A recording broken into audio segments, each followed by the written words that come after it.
Olá, bem-vindas e bem-vindos a mais um Vamos Falar de Pum. Hoje é um episódio especial dedicado inteiramente ao Grande Prémio de Portugal, o seu passado, o seu presente e o seu futuro. Hoje comigo tenho o Vasco, tenho o Pedro Varela, o Miguel Pereira e o Marcelo Magano. Bem-vindos a todos e obrigado por participarem aqui hoje no programa. Esta semana é uma semana especial para os amantes de Fórmula 1 no nosso país. É o regresso da Fórmula 1 24 anos depois. E é o quarto circuito em Portugal onde se vai realizar a prova depois de começar no circuito de Boa Vista em 1958 e repetindo em 1960, passando por Monsanto em 1959, entrando no Estoril em 1984, agora vai estrear-se em Portimão. Como é que vocês estão a sentir esta semana de Grande Prémio de Portugal? Já era uma coisa que alguns de nós já não nos lembrávamos do que era, porque já foi há tanto tempo, e outros nunca sentiram. Que tal está a ser esta semana? Marcelo, tu que nunca foste ao Grande Prémio de Portugal e se calhar não te lembras das corridas da última vez que por cá passou o Grande Circo, como é que estás a viver esta semana? A antecipação. Então, é grande, bastante entusiasmado, apesar de questões de bilhetes e da atual situação, mas bastante entusiasmado e à espera de um bom grande prémio e de uma experiência única. Bem, a única já está a ser, não é? Porque tem sido uma aventura desde que anunciaram que ia haver, que havia bilhetes, comprar os bilhetes, agora receber os bilhetes em casa, agora mudar tudo outra vez. Está a ser uma experiência inolvidável. Eu hoje à tarde brincava que o Grande Prémio de Portugal volta, passados 24 anos, mas a organização parece a mesma de há 24 anos.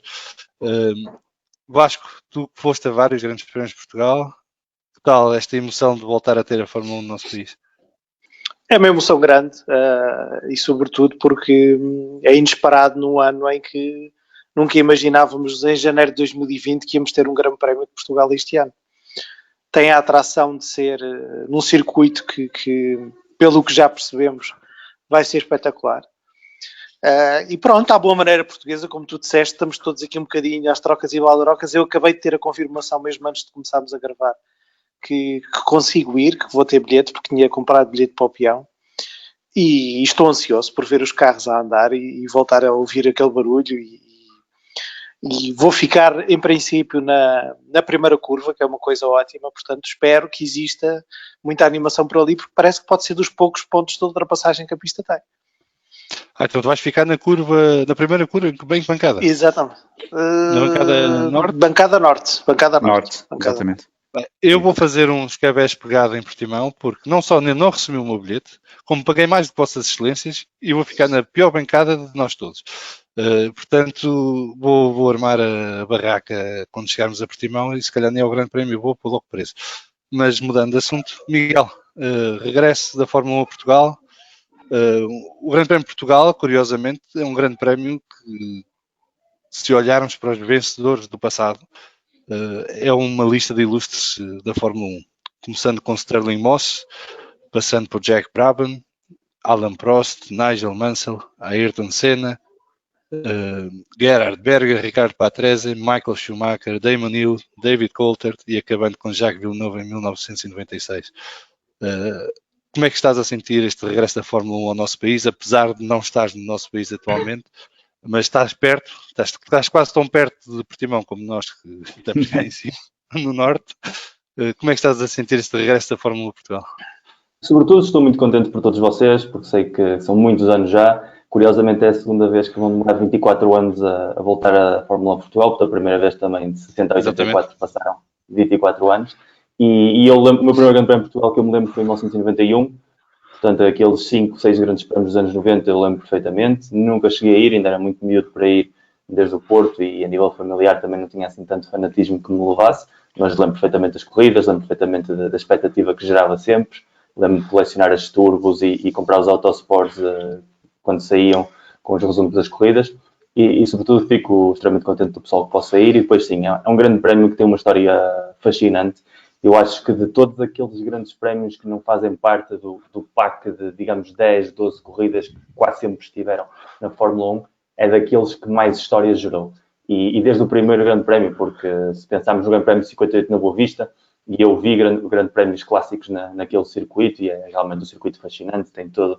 Nós temos de nos lembrar também que a Fórmula 1, como tal, nos anos 50 tinha um campeonato com muito poucas corridas, eram 7, 8, 9 corridas ao ano, mas os pilotos iam lá noutro tipo de modalidades que não era oficialmente o Mundial de Fórmula 1. Portanto, desde 53, que já havia corridas, o Fangio esteve em Portugal a correr, até 58. Em 58 ele já se tinha retirado há coisa de um mês, mas ele passou por Monsanto e pela Boa Vista também, e depois durante os anos 60 ainda houve corridas de Fórmula 3. Portanto, sempre foi um local que os pilotos valorizaram muitíssimo. Aliás, o Fangio ganhou em 57. Sim, exatamente. E essa história de 58, a primeira de todas, para mim é das mais fascinantes, porque nós dizemos sempre que há um grande piloto que nunca foi campeão do mundo, seguramente foi Sterling Moss, que era um piloto absolutamente fabuloso. E ele em 58 era líder do Mundial, ganhou no Grande Prémio da Boa Vista com o Van Wall, e o Mike Hawthorne terminou em segundo lugar e fez a volta mais rápida, fez 7 pontos, e no final da corrida os comissários decidiram tirar-lhe os pontos, porque houve um momento em que ele sai de pista e anda durante uns metros com o carro em direção contrária, até que se pode incorporar outra vez e seguir. E o próprio Sterling Moss foi ao comitê de apelação dizer que não, senhora, que se ele estava fora da pista, então não contabilizava como andar no sentido contrário e, portanto, lhe deviam restaurar os pontos. Eram 2 amigos, eram 2 cavalheiros, e afinal o Mike Hawthorne acabou por ganhar esse Mundial com 1 ponto mais que o Sterling Moss. Se o Sterling Moss tivesse ficado caladinho, se tivesse sido um chorão a Hamilton, ou se tivesse sido um calculista a Schumacher ou a Alonso, o título mundial que dizemos que ele não tem, tinha o ganho nesse ano, e graças à vitória em Portugal. E afinal de contas ele depois ganhou no ano a seguir em Portugal, no ano em que o Jack Brabham também teve um acidente bastante grave em Monsanto. Depois o Brabham já ganhou em 60 e esses 2 anos foi campeão do mundo. Mas é uma pena muito grande que o Moss seja campeão, mas ao mesmo tempo Portugal também serve para demonstrar o que era essa Fórmula 1 nos anos 50, que nós tanto gostamos, e esse cavalheirismo que havia entre pessoas que literalmente se jogavam a vida em cada corrida e se respeitavam muitíssimo entre eles. Exatamente. Aliás, o epíteto de Sterling Moss é o the best driver to never win the World Championship. E continua até hoje como uma grande referência do desporto automóvel, sem nunca ter sido campeão do mundo de Fórmula 1. É uma coisa impressionante. Está no mesmo panteão de todos os campeões do mundo. Parece o Brasil de 82, não é? Nunca foi campeão do mundo, mas reconhecidamente como uma das grandes equipas do mundo, não é? De futebol. É um bocadinho como o Sterling Moss na Fórmula 1, às tantas. Uma coisa assim. O futebol um paralelismo, não é? A questão do Sterling Moss é que é um piloto que começa a competir muito jovem, 53, 54, e depois acaba a carreira muito cedo por causa de um acidente que lhe afetou muitíssimo a vista e que lhe impediu de competir com a geração do Graham Hill, de Jim Clark e de John Surtees, porque ele, por idade, ainda podia ter estado a lutar por esses títulos. E esteve sempre ali na sombra do Fangio, e precisamente no primeiro ano em que o Fangio está fora da corrida do Mundial, era a sua grande oportunidade, e se não fosse este ato de enorme generosidade, tinha cimentado aquela lenda de forma fantástica. Que é algo que nos dias de hoje nunca iria acontecer. Alguém ter esse cavalheirismo. Nunca.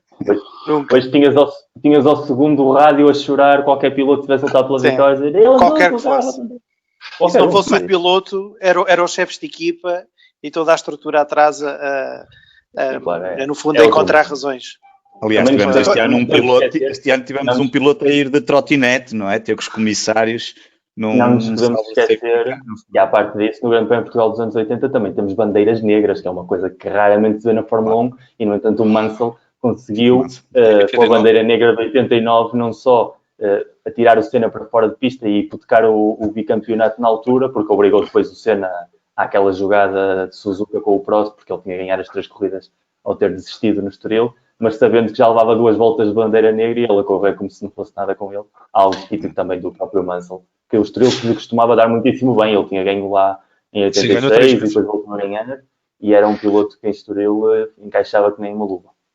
Mansell ganhou em 86, em 1990 e em 1992. Exatamente. Varela, tu que foste ao Grande Prémio de 91, exatamente. Ver Ricardo Patrese ganhar o Grande Prémio de Portugal. Exatamente, que não me recordo, digo-te já, posso já dizer, não tenho memória de...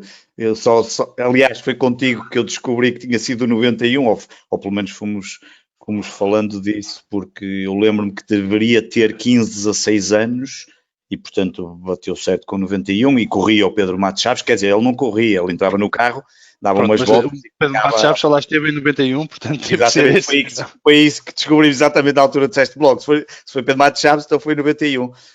E foi uma sorte de todo tamanho, foi uns bilhetes oferecidos ao meu avô que nos depois não quis ir e tinha 4 bilhetes para a bancada principal na linha da reta da meta, e lá fui eu, o meu pai e uns tios meus, e pronto, e é a única memória que tenho assim do Grande Prémio de 91, mas estou bastante entusiasmado, obviamente, para este Grande Prémio, apesar de toda a circunstância em que está inserido, mas é muita emoção.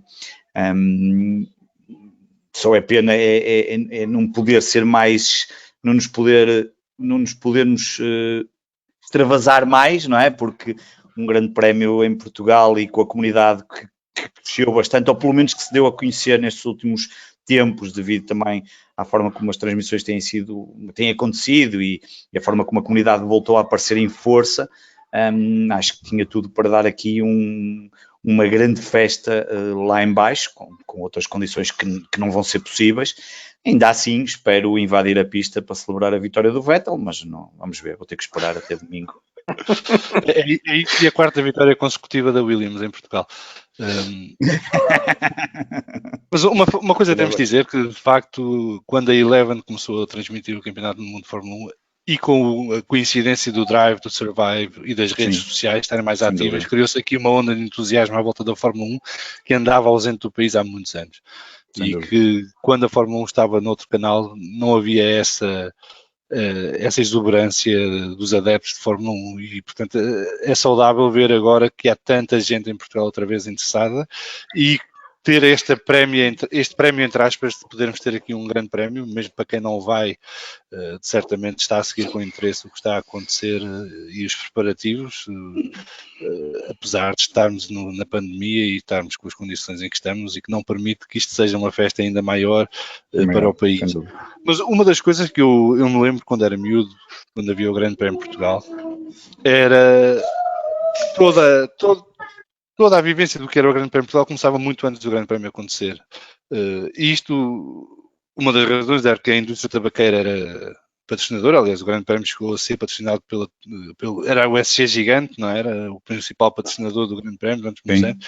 Mas também os sponsors das equipas eram a indústria do tabaco e havia toda uma panóplia de brindes e brinquedos e roupa e tudo que era distribuída pelos postos de combustível, que era pelos quiosques, e que criava aqui um ambiente espetacular à volta do Grande Prémio de Portugal. E depois tínhamos aquela paixão pelos pilotos brasileiros, primeiro com Piquet, depois sobretudo com Ayrton Senna. E Senna ter ganho o seu primeiro Grande Prémio de Portugal também contribuiu muito para isso, que criou aqui uma onda de entusiasmo à volta do que era o Grande Prémio de Portugal na altura. E acho que foi um choque para toda a gente quando em 97 deixou de haver o Grande Prémio de Portugal, apesar de estar no calendário, com toda a polémica que houve na altura em torno das obras que eram necessárias no Estoril, que depois ficaram completadas muito mais tarde e que já não foram a tempo de recuperar o Grande Prémio, porque entretanto seguiu para outras paragens e não havia a capacidade financeira em Portugal de atrair a prova. Agora temos aqui uma oportunidade de ouro, se tudo correr bem no domingo, se os pilotos ficarem motivados, de podermos, se calhar, tentar repescar o Grande Prémio de Portugal como uma prova mais permanente no calendário do mundo de Fórmula 1, apesar de não estar incluído no do próximo ano, mas certamente será um dos grandes prémios de reserva e de contingência face ao Covid. Mas a minha pergunta é, vocês acham que nesta altura faz sentido Portugal investir em ter o seu Grande Prémio de Fórmula 1 de forma permanente? Acham que é um investimento que se justifica? Eu acho que é. Não, é porque não estou, mas a resposta é muito simples. É evidente que é. E já falámos inclusive disso em episódios anteriores. A Fórmula 1 tem um importante contributo em termos de imagem que Portugal tem no estrangeiro, em primeiro lugar. Em segundo lugar, quer se queira, quer não, direto ou indiretamente, mexe com a economia, nem que seja em termos locais, no sítio onde a prova se desenrola. E em terceiro lugar, contribui de forma decisiva para o turismo. Isso está provado em vários países que isso acontece. E Portugal tem tido outro tipo de eventos, não necessariamente até desportivos, mas, por exemplo, o Web Summit, que trazem um retorno muito importante de turismo, de pessoas que voltam, ou de pessoas que ouvem falar. Não nos podemos esquecer que a Fórmula 1 acaba por ser um veículo de transmissão da imagem e do nome Portugal muito grande. E não nos podemos esquecer também que o peso que o turismo tem na economia nos últimos anos. tendo em conta que estamos a atravessar uma crise profundíssima e na qual o turismo é um dos principais setores afetados, eu não tenho dúvidas nenhumas que o governo o melhor que fazia era mexer os cordelinhos todos para que Portugal conseguisse ficar no Mundial, porque nos próximos anos vai ser muito importante que o turismo tenha um peso grande na economia para recuperar o estado em que a economia vai ficar depois desta recessão brutal que vamos passar, ou que estamos já a passar. Por isso não tenho dúvidas nenhumas que seria um investimento importantíssimo a ser feito. Miguel, tu que vives fora do país como eu, tens sentido também esta semana pelas redes sociais que de facto ter o Grande Prémio em Portugal está a elevar o nome do nosso país e está a levar o nosso país a outros públicos e outras audiências que normalmente nem ouvem falar de nós? Sim, o Vasco tem totalmente razão. Um país como Portugal, que a nível económico depende muitíssimo da marca que vende ao mundo, todo o tipo de eventos que tenham uma dimensão global são importantes.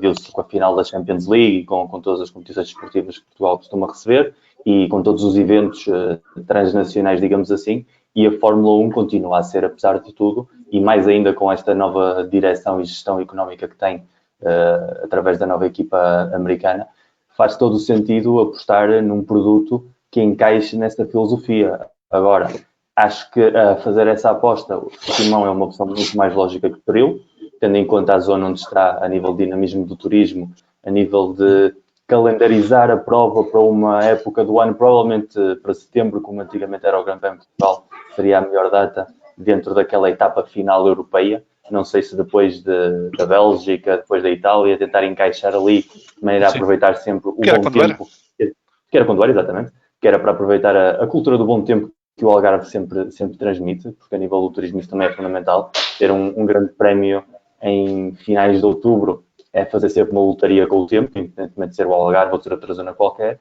mas se colocarmos aquilo no final do verão, temos sempre a certeza, ou quase a certeza que se possa ter um espaço de receber pessoas de fora que vai ser fundamental para dinamizar a economia nos próximos anos, e se o governo tem de fazer apostas cirúrgicas para conseguir fazer isso, eu acho que a Fórmula 1 é uma excelente ferramenta, e depois ainda para mais é um circuito que as equipas gostam, é um circuito que está muito bem classificado por parte da FIA, apesar de Portugal não ter aquele potencial económico que outros países de fora, um Azerbaijão, uma Turquia, podem querer fazer um investimento mais forte a nível de competição, é bastante atrativo, e eu acho que se a corrida correr bem esse fim de semana e deixar muito boa impressão com as escuderias e com a organização, isso pode facilitar muito nos próximos 2, 3, 4 anos a nível de reestruturação do calendário. Portugal tem essa oportunidade. Sim, Portugal curiosamente já tem alguns embaixadores, até porque alguns dos pilotos que já passaram por Portimão ou que experimentaram Portimão no simulador têm elogios rasgados ao circuito, e toda a envolvência do circuito, de ser no Algarve, de ser na Serra, tudo isso motiva quem vem a Portimão ao autódromo e cria uma boa impressão nas pessoas. Varela? Eu queria dizer uma coisa em relação a isso, porque nós vamos ter agora aqui duas ou três coisas em relação a isso. Vamos ter aqui a questão dos fundos europeus. Isso é uma coisa que até a outro nível me preocupa bastante, porque vamos receber uma quantidade absurda de fundos europeus. Uma bazuca, uma bazuca, e vamos ver como é que a bazuca vai ser gasta. Estamos a falar de valores elevadíssimos, e já muito próximo vai começar já a chegar o primeiro pacote de 1.600 milhões de euros, mas vale a pena pensar que um artigo já é antigo, mas já em 2017 eu até cheguei a falar disso no último Chicane. Um contrato de 10 anos na Fórmula 1 estima-se que fica à volta de 800 milhões de dólares pelo contrato dos 10 anos, entre FIIs a pagar à Fórmula 1 e depois entre todos os custos fixos que estão ali associados, desde o staff, as bancadas, as barreiras, tudo aquilo que está associado. Portanto, estamos ali a falar de à volta de 80 milhões de euros, 80 milhões de dólares, 90 milhões de dólares por corrida, num caso de 10 anos. O Paulo Pinheiro, esta semana, eu penso até que terá sido hoje ou ontem, no Jornal Económico, disse que, apesar de tudo, este grande prémio, num cálculo de 35 mil pessoas, ia gerar resultados sempre superiores a 100 milhões de euros. Significa que isto se olharmos e se fizessem um bom plano de investimento, é completamente rentável, não há dúvida nenhuma, com tudo aquilo que depois tem, e aqui nem estamos a falar certamente, e o Paulo Pinheiro não falou de certeza, de todo o restante ganhos que iriam acontecer, que não são diretos, como no caso do turismo, como falou o Vasco, e por tudo aquilo que acontece. Claro que estamos num ano excepcional, mas olhando para o futuro, faria todo sentido olhar para esta possibilidade, de, quem sabe, de...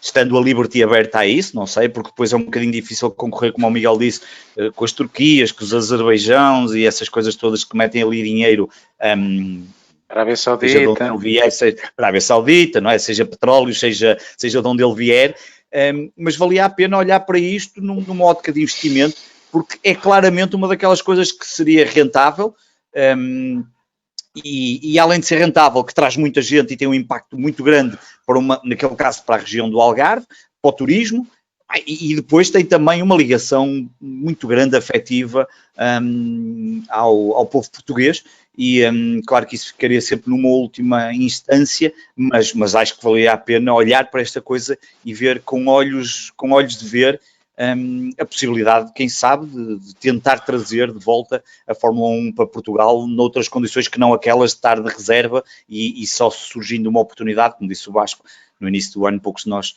contaríamos com tal coisa a acontecer, e portanto acho que sim, acho que valeria completamente a pena olhar para isto de outra forma. Marcelo, uma das coisas, curiosamente, que vem no seguimento do que o Pedro estava a dizer e que poderá proporcionar esta oportunidade para Portimão, já várias pessoas do mundo da Fórmula 1 falaram nisso, e hoje ou ontem, Carlos Sainz também referiu isso, que o calendário ideal seria ter pistas a alternarem a cada 2 anos.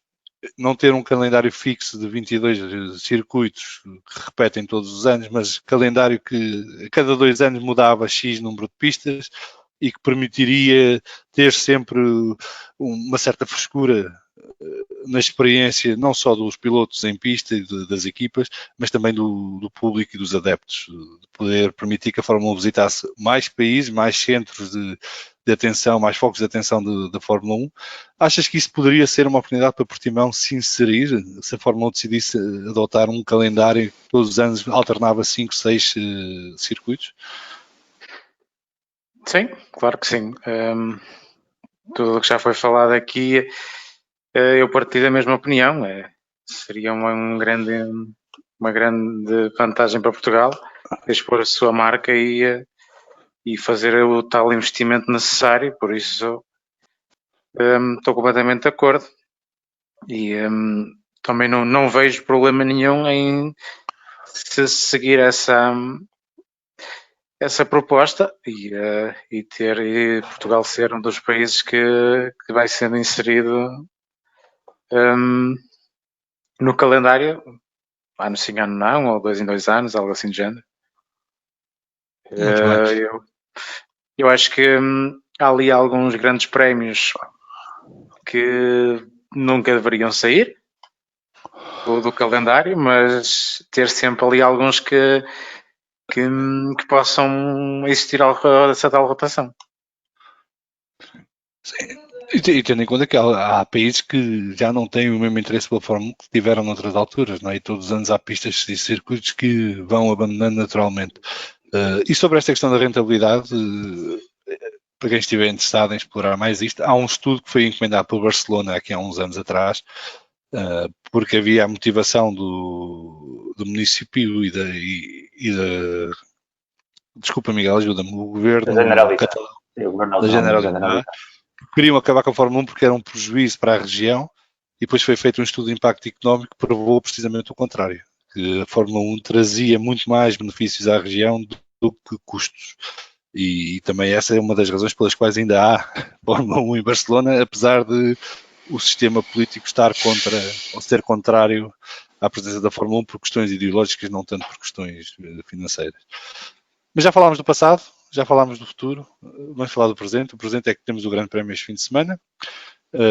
O circuito de Portimão é um circuito que parece bastante exigente no nível do ponto de vista técnico, da carga aerodinâmica dos carros, e que poderá colocar aqui alguns desafios às equipas e aos pilotos, nomeadamente na gestão de pneus.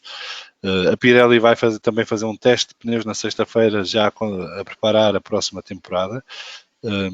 Mas também vai dar um jogo extra de pneus às equipas para este Grande Prémio em particular, porque há dúvidas sobre o asfalto em si, a qualidade e a abrasividade do asfalto.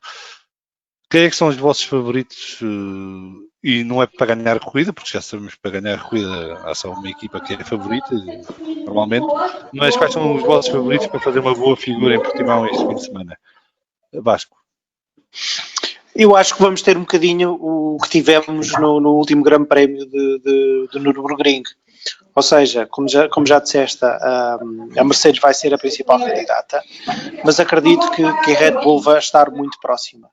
É um circuito que, pelas características que tem, acaba por ter algumas parecenças em termos de requisitos do que um carro precisa de ter para andar bem. E com isto também já percebemos que os Renaults também vão andar bem e que se calhar os McLaren também vão ter andamento. Agora, tudo isto é uma surpresa muito grande, até porque, não sei se também já viram, temos antímio para domingo, não é? Ou seja, existe a possibilidade de chuva, se bem que é muito fraca.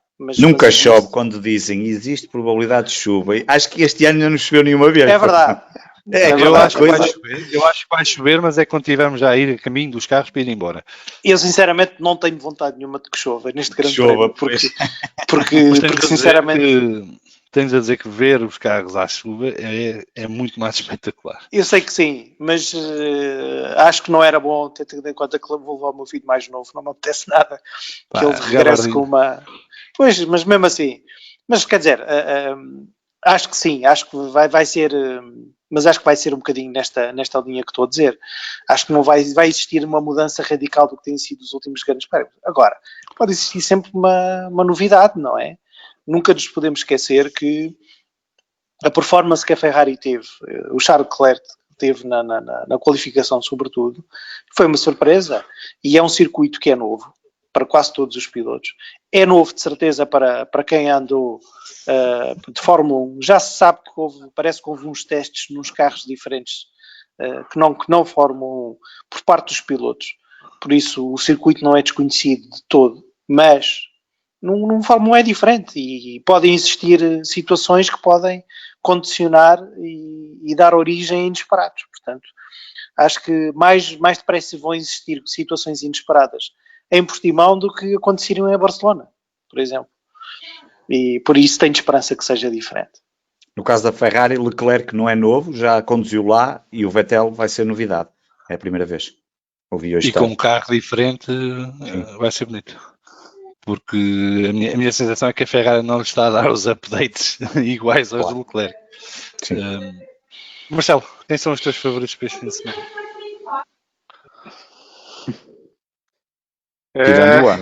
Tirando o Hamilton. O Hamilton é o crónico vencedor, não é? Por isso, esse há de ser sempre um favorito para a vitória. Quer queiramos, quer não. Mas eu acho que vai ser uma continuação do que existiu no Grande Prémio anterior.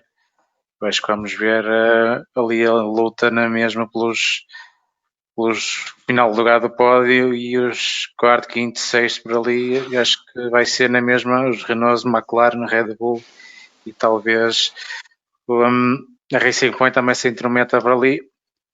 Eu acho que o grande desafio vai ser mesmo em termos de gestão de pneus e o setup para o carro, visto que é uma novidade para toda a gente, apesar da experiência de alguns pilotos.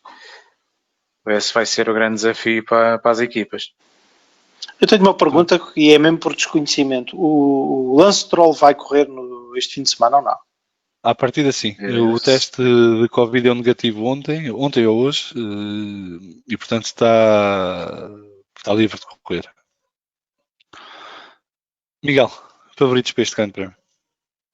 Eu acho que este grande prémio vai ter muita transversalidade como o Relo, no sentido em que também é um circuito que os pilotos não conhecem, os carros não estiveram lá, não têm um histórico que se poderia explorar, e é um circuito bastante técnico, portanto, se alguém conseguir evitar a típica primeira fila da Mercedes em que se vão embora e gerem a corrida, que é onde eles realmente são imbatíveis, se houver a possibilidade de meter os Mercedes no pelotão, pode ser uma corrida extremamente interessante. Se não for assim e tivermos o bem habitual do Hamilton e do seu fiel escudeiro, literalmente fiel escudeiro, temos então provavelmente aquilo que todos têm dito, o Verstappen a funcionar num registro muito próprio, ainda para mais um circuito cujas características técnicas se adaptam muitíssimo bem ao seu estilo de condução, e a Renault em crescendo e a McLaren também com com um carro bastante competitivo. Não vejo a Ferrari a ser competitiva nesta pista e muito menos com um carro que ainda nem sequer sabe que rendimento é que pode dar. Pode ainda piorar mais as coisas, porque a Ferrari tem sempre esse condão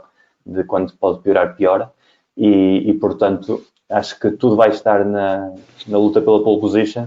Se o Red Bull, sobretudo, conseguir meter-se na primeira fila e o Verstappen largar bem e conseguir meter o Hamilton em sentido, podemos ter uma corrida que seria radicalmente diferente de que se o Hamilton sai limpa e a partir daí atrás vão ficando com as sobras os demais. E até porque esta pista parece ser uma pista bastante difícil de ultrapassar e se os Mercedes se apanham atrás de outro carro, vão andar muito tempo em ar sujo e podem ter problemas. Eles já mostraram esta temporada que... Os pneus, é uma equipa que está feita, é um carro que está feito para liderar desde o princípio. E quando conseguem são imbatíveis, mas quando não conseguem já demonstraram, viu-se em Itália, viu-se em Áustria também, são equipas que sofrem muitíssimo quando estão no pelotão. E a grande oportunidade que tem a Red Bull num circuito destas características é tentar fazer uma boa largada e ocupar o primeiro lugar e a partir daí condicionar, sobretudo até às 4, 5 primeiras voltas, que os Mercedes não tenham um andamento suficiente para ir fazer uma corrida separada dos demais. Mas isto de pneus é certo que vamos ouvir Lewis Hamilton a queixar-se pelo rádio, portanto já faz parte da tradição da Fórmula 1. É folclore já. Portanto, a questão é a que volta é que ele começa a queixar-se dos pneus. E depois teremos o Bono a dizer-lhe confia e pronto, tudo se resolve. Pedro, para além do Vettel, quem são os teus favoritos para o Grande Prémio de Portugal? Portanto, o pódio deveria de ser Vettel, Norris e Ricciardo, seguido do Russell. Estes eram os 4 primeiros classificados. Isto era o que eu queria. Não é o que vai acontecer. Sim, eram os 4 primeiros classificados que eu queria. Era Vettel, Norris, Ricciardo. Estava a ver outra vez Ricciardo no pódio. Russell. E depois podia ficar o Sainz só para eu chatear o Fragoso na última chicane para dar aquele bailezinho. Pronto, podia ser esses os 5 primeiros. O que vai acontecer, com certeza, é 2 Mercedes, provavelmente o Verstappen lá pelo meio, ou uma coisa assim de género, a não ser que realmente aconteça como o Vasco disse, e pode ser que chova, e se queremos que seja um bocadinho diferente, se calhar se chovesse, a coisa podia ser bem diferente, e poderíamos ter aqui alguma surpresa. Olha, não sei, que seja diferente do que temos visto até agora era o que eu gostava, não é? Uma corrida assim atípica, que nós no final tivéssemos a tentar perceber como é que aquilo aconteceu e que não fosse um domínio de início ao fim, que é aí sim uma probabilidade grande de acontecer, do domínio da Mercedes de início ao fim. Vamos ver, pode ser que o facto de não conhecerem bem o circuito e os treinos, portanto, na prática têm estes 4 dias para estarem preparados, 3 dias para estarem preparados, que às vezes possa um dos grandes pilotos, acho difícil, mas não se identificar bem ou a coisa não estar ali a 100%, embora eu acho que do lado do Hamilton isso será um bocado difícil, do Bottas até acredito que às vezes isso possa acontecer, mas gostava que fosse assim, uma corrida completamente atípica e que ficasse pelo menos memorável e nas nossas memórias para os próximos tempos. Bem, este Grande Prémio tem tudo para ser um Grande Prémio histórico, porque Lewis Hamilton pode finalmente bater o recorde de Michael Schumacher em número de vitórias e passar para a frente, para a dianteira, e também pode ser a consagração da Mercedes como campeão mundial pela 7ª vez, 6ª vez, salvo erro. Sim. 6ª ou 7ª? Não, 7ª. E é curioso porque o Alan Prost, quando supera o recorde de vitórias de Jackie Stewart, é precisamente no Grande Prémio de Estoril, quando ele ganha lá em 87, que é das poucas corridas que ele ganha nesse ano, precisamente quando ele supera, ganha a 28ª corrida e bate o recorde também de 14 anos que tinha o Jackie Stewart em 73, Paulo em Portugal. Portanto, o Hamilton, que adora este tipo de narrativas para engrandecer a lenda, seguramente que já sabe disso e já deve estar também a preparar-se para recordar esse episódio para se crescer ainda mais como o mais triunfal dos pilotos da história da Fórmula 1. Eu acho que ele faz às réplicas dos capacetes, mas isso é a minha teoria. Se calhar vamos ter Alan Prost a entregar-lhe o capacete no fim também. Passagem de testemunho. Muito bem, ficamos por aqui hoje, com a certeza que voltaremos para a semana para partilhar convosco a experiência daqueles que fomos ao Grande Prémio de Portugal e para analisar o que foi o Grande Prémio de Portugal e todas as histórias que vão sair certamente deste grande prémio, porque nos próximos dias vamos ter bastantes novidades, nomeadamente sobre o mercado de pilotos. Há uma série de rumores a circular, mas isso também iremos falar, entretanto, no Manhãs da Fórmula 1. A quem vai ao Grande Prémio de Portugal de Fórmula 1, o meu conselho de quem já foi a vários grandes prémios é que vão de mente aberta, sem grandes expectativas e que se divirtam. Ver uma corrida ao vivo não tem nada a ver com ver uma corrida na televisão. Há sempre entretenimento contínuo, há sempre motivos de excitação e de atenção e, portanto, desfrutem, vibrem e que seja um grande Prémio de Portugal para todos e para todas. Obrigado, Vasco, Marcelo, Miguel e Pedro. Obrigado a quem nos ouve e a quem nos segue. E cá estaremos para a semana para falar de Fórmula 1 outra vez. Abraços. Um abraço.